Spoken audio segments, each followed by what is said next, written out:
Assalamualaikum warahmatullahi wabarakatuh. Perkenalkan, nama saya Wiwit Ardinata dari program studi Informatika Universitas Nahdlatul Ulama Yogyakarta. Saya akan mempresentasikan proyek saya untuk rekayasa web yang berjudul Agendaku Sistem Manajemen Tugas. Oke, yang pertama, analisis permasalahan. Di sini permasalahan yang saya angkat adalah mahasiswa sering melupakan tugas akibat deadline yang bertumpuk. Aplikasi konvensional yang ada dirasa terlalu lambat dan rumit karena mengharuskan pengguna mengisi form input yang terlalu panjang, seperti tanggal, waktu, kategori, prioritas secara manual. Untuk rumusan masalahnya, pertama, bagaimana merancang manajemen tugas web yang responsif dan ergonomis. Yang kedua, bagaimana mengimplementasikan autentikasi JWT yang aman. Yang ketiga, bagaimana mempercepat pencatatan via NLP Bahasa Indonesia. Yang kedua, analisis kebutuhan. Di sini kita bagi menjadi dua, kebutuhan fungsional dan non-fungsional. Untuk fungsional yang pertama, registrasi dan login aman menggunakan JWT. Yang kedua, CRUD tugas, judul, prioritas, kategori, status. Yang ketiga, manajemen subtugas dinamis. Yang keempat, NLP Smart Detector dengan mengisi form instan lewat ketikan teks judul. Yang kelima, kalender bulanan interaktif. Yang keenam, notifikasi TOS real time. Yang ketujuh, manajemen profile. Untuk non-fungsional, yang pertama, portabilitas. Berjalan lancar di semua browser modern. Yang kedua, keamanan, enkripsi password dengan bcrypt. Yang ketiga, performa. Loading di bawah 1 detik dibantu caching React Query. Yang keempat, responsivitas. Layout grid adaptif, desktop, tablet, mobile, via Tailwind CSS. Selanjutnya, referensi desain, survei, dan observasi. Di sini yang saya ambil untuk referensi adalah Todoist dan Google Task. Todoist, mereka memiliki NLP bahasa Inggris yang baik. Namun, fitur NLP bahasa Indonesia sangat terbatas. Fitur notifikasinya pun berbayar. Untuk Google Task, sangat ringan dan gratis, namun fiturnya terlalu minimalis. Tidak ada kategorisasi berwarna dan penanggalan bulanan yang lengkap. Untuk observasinya, pengguna malas mencatat tugas karena form terlalu panjang. Untuk tampilan proyeknya, pada tahap aktivitas proyek, pertama, analisis dan desain. Di sini status progresnya adalah 100% selesai pada minggu pertama dan kedua. Untuk perancangan sistem, RD dan setup database, progresnya 100% selesai pada minggu 3 dan keempat. Untuk implementasi backend, REST API dan JWT, progresnya 100% selesai pada minggu kelima sampai ketujuh. Untuk implementasi frontend, React dan Axios, progresnya 100% pada minggu 8 sampai 10. Untuk rencana selanjutnya adalah integrasi dan pengujian pada Vercel. Statusnya masih rencana, akan dilakukan pada minggu 11 sampai 12. Yang terakhir, dokumentasi dan presentasi, laporan dan demo. Rencana pada minggu ke-13 sampai 16. Ini adalah low fidelity wireframe-nya.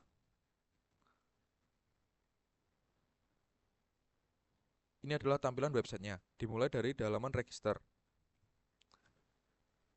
halaman login, halaman dashboard, halaman tugas, halaman kalender, dan terakhir halaman profile. Integrasi API client dan autentikasi JWT.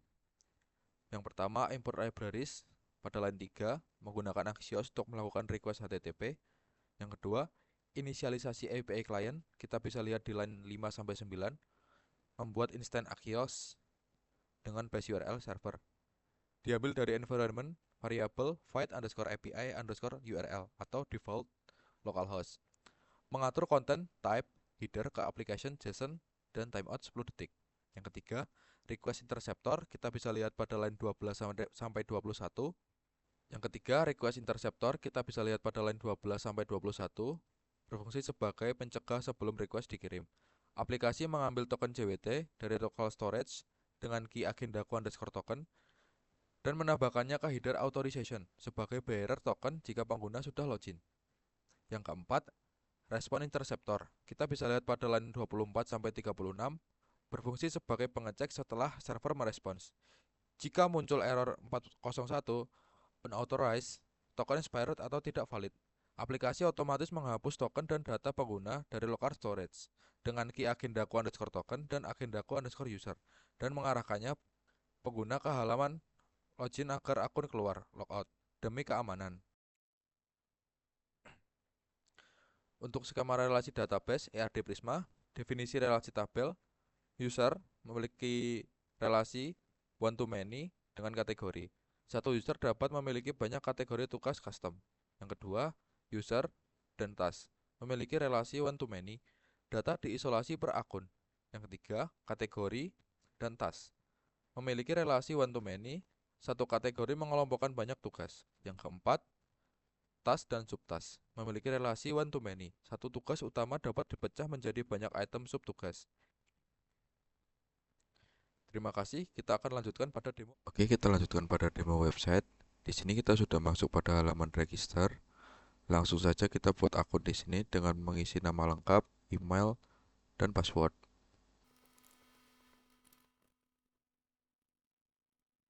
Langsung saja kita buat akunnya. Lalu untuk masuk ke dalam website, kita akan masukkan email yang kita gunakan saat mendaftar akun tadi, dan juga password. Di sini kita sudah berhasil masuk ke dalam website. Di halaman pertama ini ada halaman dashboard. Pada headernya berisi greeting yang bertuliskan halo Ardinata 17. Ini adalah username yang saya gunakan saat membuat akun tadi. Di sini juga ada profile. Kita bisa gunakan untuk shortcut masuk ke dalam menu profile seperti ini. Lalu di bawahnya ada statistik card. Di bawahnya lagi ada card untuk tugas-tugas yang mendekati deadline. Di sampingnya ada agenda hari ini untuk tugas-tugas pada hari ini atau hari tertentu. Lalu di bawahnya ada progres belajar. Pada progres belajar ini dibagi menjadi 3 tahap, 25%, 50%, dan 100%. Untuk setiap tahapnya akan muncul tooltip sesuai dengan berapa persen progres tugas yang sudah diselesaikan. Untuk halaman kedua, di sini ada halaman tugas, terdapat search bar, filter tugas, dan tambah. Lalu di bawahnya ada status bar, status semua untuk melihat semua tugas, status berjalan untuk melihat tugas yang sedang berjalan. Namun, tugas yang kita tambahkan akan otomatis masuk ke dalam status berjalan. Lalu ada tugas yang sudah diselesaikan akan masuk ke dalam status selesai. Untuk tugas terlewat akan masuk ke dalam status terlewat di sini. Langsung saja kita tambah tugas. Di sini untuk menambahkan tugas, pengguna harus mengisi nama tugas, deskripsi, status, prioritas, subtugas, deadline dan waktu. Bisa juga mengatur untuk tugas berulang atau mengatur agar sistem dapat melakukan push notification beberapa jam sebelum deadline. Yang paling bawah ada kategori. Nah, disinilah fitur NLP itu bekerja. Jika pengguna malas untuk mengisi form yang terlalu panjang, pengguna tinggal mengetikkan tugas dalam satu kalimat. Contohnya seperti ini. Jika sudah seperti ini, sistem akan membaca besok untuk menentukan tanggal. Kita juga bisa menambahkan keterangan jam di sini. Lalu untuk subtugas, kita bisa mengetikkan strip tugas agar sistem dapat membaca jika kita ingin menambahkan subtugas. Lalu kita tinggal mengetikkan subtugas apa yang akan ditambahkan pada akhiran kalimat. Jika sudah seperti ini kita centang, maka semuanya sudah diatur. Jika ingin memasukkannya dalam kategori, kita tinggal ketikkan seperti ini, lalu centang lagi, maka sudah terpilih organisasi. Langsung saja kita simpan, dan tugas sudah berhasil disimpan.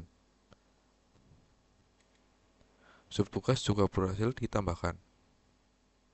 Di sini kita bisa melakukan edit atau bahkan menghapus tugasnya. Jika sudah selesai, kita bisa klik tombol selesai di sini, maka tugas akan masuk dalam status selesai. Atau jika pengguna tidak sengaja menekan selesai sebelum mengerjakan tugas tersebut, pengguna tinggal melakukan undo di sini. ketik ya, maka tugas akan kembali masuk ke dalam status berjalan. Untuk halaman ketiga, halaman kalender. Di sini adalah halaman kalender interaktif. Pengguna dapat melihat tugas-tugas sesuai dengan tanggal yang tinggal dipilih di sini, atau juga bisa menambahkan tugas melalui halaman ini. Oke, seperti ini. Lalu halaman berikutnya adalah profile. Di sini terdapat card profile yang berisikan foto profile, username, email, logout, ataupun hapus akun. Langsung saja kita tambahkan foto profile. Foto profile berhasil ditambahkan. Lalu di bawahnya ada ubah password atau versi aplikasinya. Di samping kanan ada pengaturan notifikasi. Kita bisa menonaktifkan atau mengaktifkan notifikasi, mengatur peringatan, serta memilih jam untuk website mengirimkan notifikasi seperti pagi hari jam 7 pagi, siang hari jam 12 siang, sore hari jam 5 sore. Jika sudah, kita simpan pengaturan, atau kita juga bisa melakukan uji notifikasi. Lalu yang terakhir, ada kelola kategori. Di sini kita bisa menambahkan atau mengurangi kategori. Contohnya saya akan hapus kategori pribadi di sini. Lalu kita tambah kategori baru. Kita juga bisa memilih warna untuk kategori yang baru kita tambahkan. Simpan. Dan kategori baru sudah berhasil ditambahkan. Itu saja dari saya. Terima kasih yang sudah menonton. Assalamualaikum warahmatullahi wabarakatuh.